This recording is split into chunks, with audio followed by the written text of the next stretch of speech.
kurangi emisi dan carbon footprint.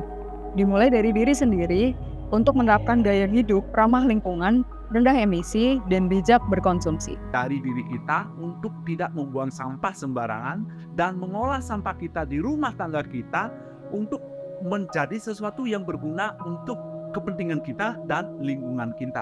Lahan bisa mewujudkan pemanfaatan laut dan sumber dayanya dengan cara yang berkelanjutan.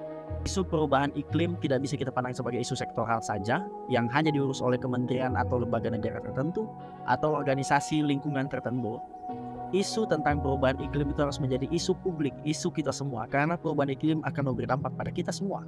Kami berharap kepada seluruh masyarakat untuk memperhatikan pola konsumsi plastik sekali pakainya dan beralih pada alternatif yang lebih ramah lingkungan.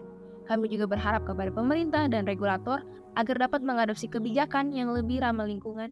Oke, berarti ajakan-ajakan tadi untuk langsung terjun ke Lapangan. pantai, ke lapangan, itu menjadi salah satu itu. strategi untuk mengenalkan itu sendiri ya. Pentingnya kita merawat ataupun istilahnya peduli terhadap laut itu sendiri. Nah, Betul. tapi gimana sih buat mungkin yang nggak datang ke lapangan tuh, tapi cuma lihat di media sosial, oh ternyata ini ya, itu gimana sih cara nyampeinnya yang Mau fun gitu? Sekarang zamannya giveaway. Giveaway. Pokoknya sesuatu yang organik lagi seneng. Walaupun dengan isu lingkungan semakin tinggi, harga organikan itu semakin mahal.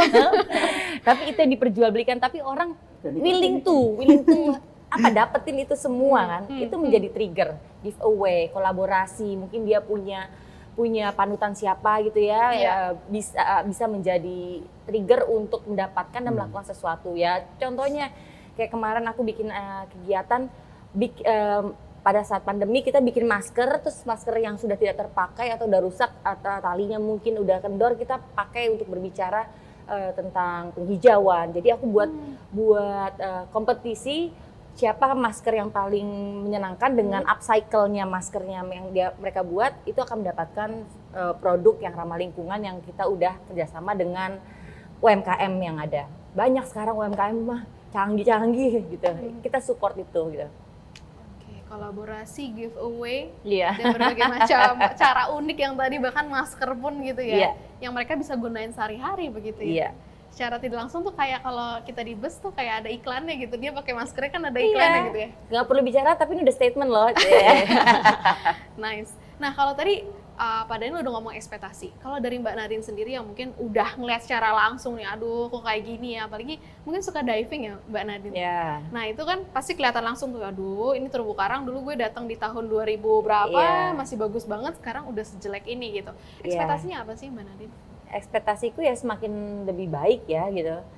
Tapi ya dengan peningkatan pariwisata yang melejit ya sebelum pandemi ya, sekarang lagi struggling lagi ke atas, itu membuat bumi ini bernapas sebenarnya ya laut kita ya gitu. Makanya ikan-ikan kayak schooling jackfish yang ada di Tulamben tuh pada berdatangan lagi semua, manta itu semua pada mulai bermain lagi. Biasanya divers, jadi banyakan kabur gitu dan air juga semakin panas ya. Itu kan binatang yang senang di air dingin gitu. Ya ekspektasinya tetap balik lagi dengan keseimbangan, kemudian orang yang senang traveling sangat bagus sekali untuk peningkatan pariwisata kita. Aku setuju banget ngangkat Indonesia banget dari sisi yang mungkin kita tidak bisa lihat gitu kan, tiap orang beda-beda lihatnya ya. Jadi cara menyampaikan pesan atau apa yang diinginkan itu berbeda-beda, tapi kita harus tahu juga dengan peningkatan pariwisata ini bagaimana untuk tetap di daerah itu si Pemdanya tetap tegas untuk menjaga lingkungannya gitu, karena itu daya tarik yang paling tinggi ya. Aku optimis banget akan berhasil. Kenapa? Karena kita pemerintah bisa tegas, tidak boleh pakai harus bawa tas sendiri kalau pada saat belanja. Buktinya berhasil kan? Pertama, kedua harus pakai safety belt kalau lagi naik mobil. Buktinya bisa kan, dulu kan nggak mau pakai helm. Kalau nggak kena sanksi, dulu kagak ada yang mau kan, sekarang pakai helm. Jadi aku yakin pemerintah nanti ya suatu saat bisa tegas juga bilang, oke, sekarang tiap rumah harus melakukan pemilahan sampah. Kenapa pemilahan sampah? Karena itu sumber utama karbon Polusi. paling tinggi ya Hmm. dihasilkan Iya, dari iya. rumah, khususnya sisa makanan yaitu daging. Itu sangat tinggi banget ya. Jadi Iya, kalau setiap rumah melakukan pemilahan sampah itu lumayan terbantu dinas kebersihan untuk memilah sampah, kemudian mungkin dari pemerintah juga bisa melakukan ketegasan baru untuk lingkungan. Itu sangat bisa apa ya, berkesinambungan semua kan, semua nyambung. Jadi Iya. aku berharap itu bisa terjadi sih. Oke, nice. Oke, nice point dengan ini adanya tadi aku nangkep pengelolaan limbah itu sendiri menjadi salah satu kunci juga yang bisa langsung diterapkan oleh masyarakat ya. Iya. Karena kalau misalnya limbah dari hasil limbah itu bisa digunakan lagi, itu jadi circular kan. Ya. Nah, ngomongin itu juga soal ekonomi. Aku biasa dengar itu green economy. Tapi ini blue economy. Kenapa blue economy dan apa itu blue economy? Boleh jelasin nggak, Mbak Stevi? Oke, blue economy itu sebenarnya intinya adalah pemanfaatan sumber daya kelautan dan perikanan secara berkelanjutan untuk meningkatkan nilai ekonomi dari sumber daya tersebut. Jadi Oke. untuk pembangunan ekonomi negaranya atau untuk menyejahterakan masyarakat dari suatu negara itu. Yes. Tapi kuncinya adalah ini jangan didefinisikan terlalu sempit. Karena kalau didefinisikan terlalu sempit, akhirnya jadi fokus ke eksploitasinya aja. Oke, Padahal blue economy atau biasanya juga disebut sustainable ocean economy yes. itu adalah keseimbangan antara 3 hal. Hmm. Yang pertama adalah protection yang efektif, perlindungan yang efektif. Kedua adalah production yang sustainable, pemanfaatan yang berkelanjutan. Dan yang ketiga adalah prosperity yang berkeadilan atau kesejahteraan yang berkeadilan. Nah, tiga-tiganya ini tuh harus berjalan bersamaan. Karena kalau hanya fokus di eksploitasinya saja, akhirnya jadi elemen keberlanjutannya sama elemen keadilannya itu akhirnya jadi hilang. Karena fokusnya hanya meningkatkan nilai ekonomi dari sumber dayanya ini. Gitu. Iya.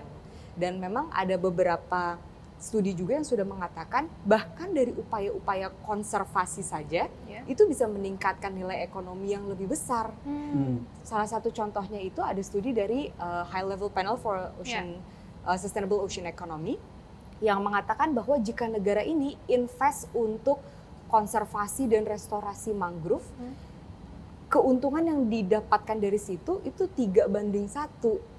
Jadi dengan kita mengeluarkan satunya itu untuk konservasi, restorasi, menahan eksploitasi yang merusak mangrove, manfaatnya justru Jadi tinggi. 3 Tiga. yang didapatkan begitu. Oke, nice. Berarti kita jangan pusatin ke peningkatan ekonomi, bisa dapetin duit berapa dari laut dan lain sebagainya, tapi ada aspek-aspek lain. Kalau ngomongin aspek, apa saja sih aspek yang berkaitan dengan blue economy itu sendiri? Kalau salah satunya yang penting adalah agar aspek blue economy ini itu dikawinkan dengan konsep blue justice. Oke. Jadi kalau blue justice ini kan lebih fokus ke keadilan untuk masyarakat-masyarakat yang bergantung pada sumber daya kelautan perikanan Yes. itu. Karena ada studi juga yang mengatakan bahwa di beberapa negara itu saat fokusnya itu definisi blue economy-nya itu sangat sempit, justru malah menimbulkan ketidakadilan yang lebih banyak. Ada beberapa ketidakadilan, diantaranya ada contohnya salah satunya adalah akhirnya jadi terpusat misalnya pembangunannya di satu wilayah tertentu gitu.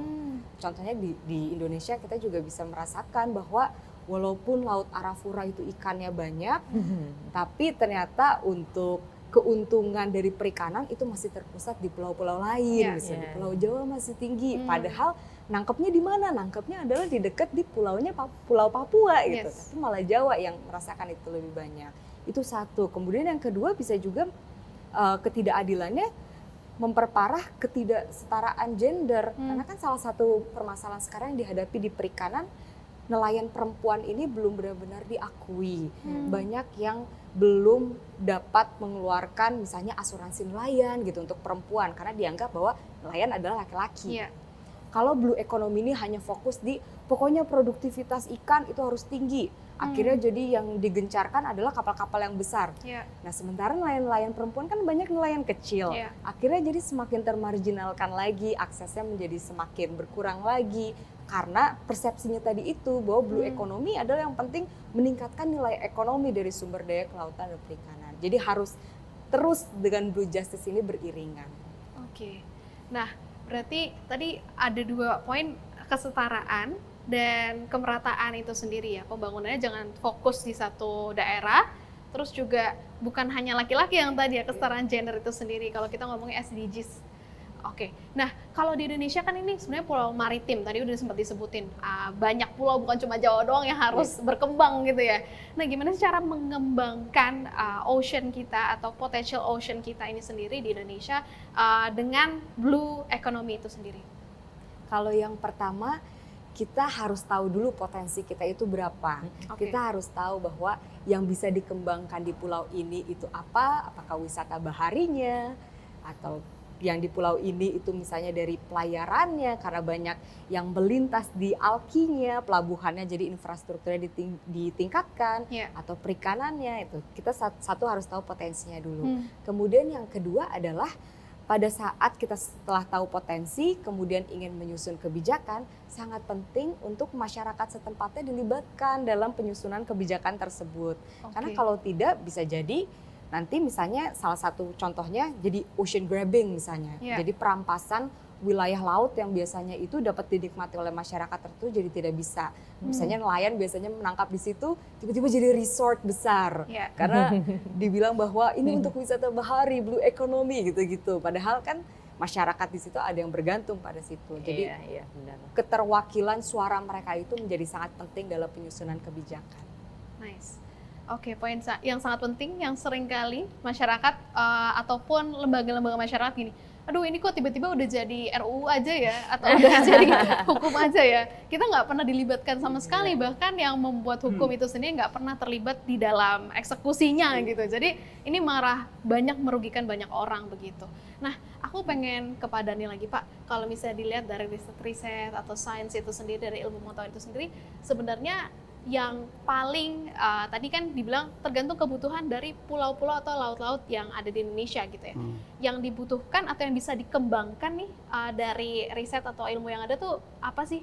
Kalau wisata bahari misalnya Indonesia ataupun dari sisi pangannya, apa tuh Pak? Ya, jadi ini saya mengatasnamakan ilmuwan ini ya, nggak hanya saya. Kalau saya ngomonginnya karbon aja. Jadi kita itu sudah tahu banyak. Ya. Kita itu negara bahari, negara kepulauan. Dan banyak ilmu-ilmu yang berkembang di sini, namanya homegrown science, itu kuat sekali Indonesia untuk maritime dan kelautan itu kuat. Ya, jadi ilmu itu jangan hanya dijadikan laporan saja, dan itu harus dikembangkan sebagai knowledge yang dibagikan ke masyarakat, ke pelaku bisnis. Jadi itu sebagai dasar, jadi evidence-nya ada. Ya.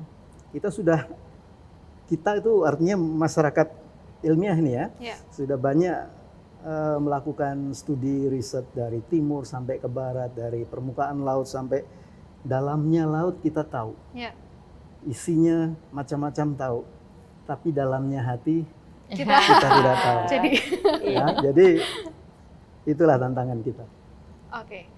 Yang paling penting nih, makanya yang kita lakukan hari ini adalah mensosialisasikan biar banyak masyarakat yang tahu gitu ya. Potensi dan juga ancaman itu sendiri. Bukan hanya tanda kutip, kalau ancaman kan menakut-nakuti ya. Tapi ini potensi, apa nih yang bisa kita lakukan nih ke depannya kan? Kita harus positif lah. Nah, aku pengen dengar closing statement atau kesimpulan. Mungkin teman-teman di sini juga yang menonton atau mendengarkan podcast kita nih, kayak oke, jadi gue harus ngapain ya? Terus hari laut nih jarang banget, kalau hari ibu sering kan. Hari laut harus kasih bunga ke laut atau gimana? Apa yang harus dilakuin dan ekspektasinya seperti apa? Mungkin dari Mas Devi. Kalau dari aku, harapannya adalah peringatan Hari Laut Dunia yang setiap tahun itu kita peringati, itu hopefully bisa mengangkat terus isu-isu laut. Jadi awareness itu akan semakin tinggi. Dan apa sebenarnya peran kita masyarakat?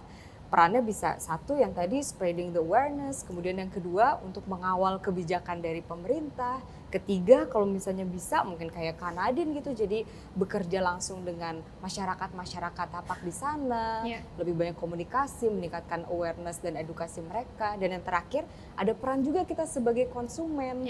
Jadi kita sebagai konsumen kita bisa misalnya memilih produk yang kita tahu lebih sustainable, atau tadi untuk pengolahan limbah gitu, itu peran yang sangat penting juga. Oke, siap. Thank you Mas Devi. Nah, Mbak Nadine, Silakan. Berikan apa? Berikan love. Berikan cinta kan berbagai cara ya, sama seperti laki-laki ingin menunjukkan cintanya kepada perempuannya gitu. Nah, salah satunya dengan mencari tahu apa yang dia sukai. Nah, begitu juga laut itu sukanya apa sih? Ya laut itu sukanya dimanja juga, ikan-ikannya nggak diacak-acak, rumahnya terumbu karangnya juga nggak diacak-acak. Biarlah rumah itu tetap menjadi rumah ikan, sama kita punya rumah tetap selalu rumahnya dijaga dengan baik. Terus kalaupun orang bertamu masuk ke dalam rumah kita pun juga kita kan juga harus ada etikanya ya, buka sepatu dulu lah, yang harus ya tergantung buka sepatu nggak, tapi at least kita tidak bisa nyelonong masuk. Nah, sama seperti laut juga ingin dianggap bahwa ada, bukan hanya sekedar penghias atau menjadi mempercantik bumi ini, tapi kita tahu laut itu punya fungsi juga. Jadi laut sangat berharap pada kita sebagai manusia memberikan love itu dengan melakukan sesuatu yang ada di daratan, yaitu berperan dengan caranya masing-masing. Kalau hanya bisa share artikel tentang dampak buruk kalau kita sembarangan terhadap lingkungan, ya share biar orang lebih tahu lagi apa yang bisa dilakukan, solusinya share aja. Atau kalau mau yang paling sederhana adalah bawa tumbler sendiri, bawa box makanan sendiri, kalau makanannya tidak habis dibawa pulang, bawa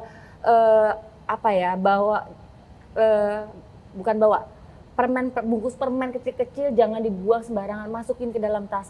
Lakukan hal-hal sederhana itu sehingga menjadi sebuah kebiasaan. Dan itu adalah salah satu bentuk love kita terhadap lingkungan ini. Oke, love. Kalau nggak cinta, nggak akan jadi prioritas. Iya, benar. Oke, yang terakhir nih, the one and only cowok di sini. Mungkin dari tadi ngomongin love. Gimana nih? I accept it. Nggak ditolak. Gini, jadi dulu ada secara psikologis gitu ya, orang itu diajak untuk melihat masalah. Jangan membelakangi, sehingga nggak pernah terpecahkan. Contohnya, sungai itu dianggap tempat yang kotor, tempat buang sampah macam-macam, dan ya nggak enak dilihat. Lain halnya kalau rumah kita dihadapkan ke sungai, kita akan lihat masalah itu. Nah, secara psikologis saya kira masyarakat Indonesia juga harus diajak untuk tidak membelakangi laut. Laut harus ada di depan sebagai harapan kita untuk generasi yang akan datang. Jadi Baik. kelihatan masalahnya, kelihatan potensinya juga. Oke, baik. Ini penutup yang sangat bagus sekali ya. Jadi jangan pernah membelakangi laut ataupun apapun ya. Jadi justru yang di belakang harus kita majukan ke depan supaya tadi prinsip keadilan itu sendiri ada. Keadilan bukan berarti semua sama rata sama rasa, tapi yang kurang diberikan lebih, yang lebih ya dicukupkan gitu kan. Nah, jadi teman-teman semua, ini dia diskusi kita. Ini udah di akhir penghujung dari sesi obrolan podcast kita hari ini dan seru banget. Aku juga jadi banyak tahu banget nih mengenai keadilan laut ya. Tadi ada dilibatkan orang-orang, bahkan orang-orang yang terlibat langsung, masyarakat pesisir harus dilibatkan. Regulasi pemerintah juga jadi satu poin yang sangat penting. Keterlibatan kita sebagai masyarakat awam juga sangat penting. Tadi sederhana kayak membuang sampah di tempatnya, ataupun mengelola limbah itu sendiri dengan baik gitu ya, memisahkan limbah itu. Ataupun juga tadi kata Pak Daniel, dalamnya hati manusia nggak ada yang tahu, tapi dalamnya laut tadi Pak Daniel udah memaparkan gitu. Mungkin kita juga bisa ya pengen cari tahu gitu ya, sebenarnya tuh laut kita kondisinya gimana sih gitu. Karena itu bisa kita ketahui. Kalau dalamnya hati gebetan mungkin agak susah ya. Jadi kita yang gampang-gampang dulu aja, karena laut itu nggak sesulit itu gitu ya. Yang sulit mungkin kamunya sendiri overthinking gitu kan, anak zaman sekarang. Nah, akhirnya aku ucapkan terima kasih kepada para narasumber. Seru banget obrolan, mungkin bisa banyak banget yang diobrolin, tapi karena waktu kita sangat amat terbatas, jadi cuma beberapa obrolan doang gitu ya. Nah, teman-teman semua, terima kasih sudah bergabung juga di sini di podcast kita, yang sudah mendengarkan, dan kita menyambut Hari Laut Sedunia. Semoga ini bukan hanya memperingati Hari Laut, tapi juga membawa perubahan ke depannya untuk generasi di masa mendatang. Sampai di sini kami temani Anda, akhir kata saya Tiffany Jelika, dan beserta seluruh kerabat kru yang bertugas pamit undur diri. Sampai jumpa di podcast Tempo lainnya. Dadah! Selamat Hari Laut Sedunia. Take Indonesia, fight for clean ocean. Selamat Hari Laut Sedunia. Menyambut Hari Laut Sedunia. Selamat Hari Laut Sedunia. saya mengucapkan selamat Hari Laut. Semoga nelayan tetap jaya dan sukses. Selamat untuk nelayan.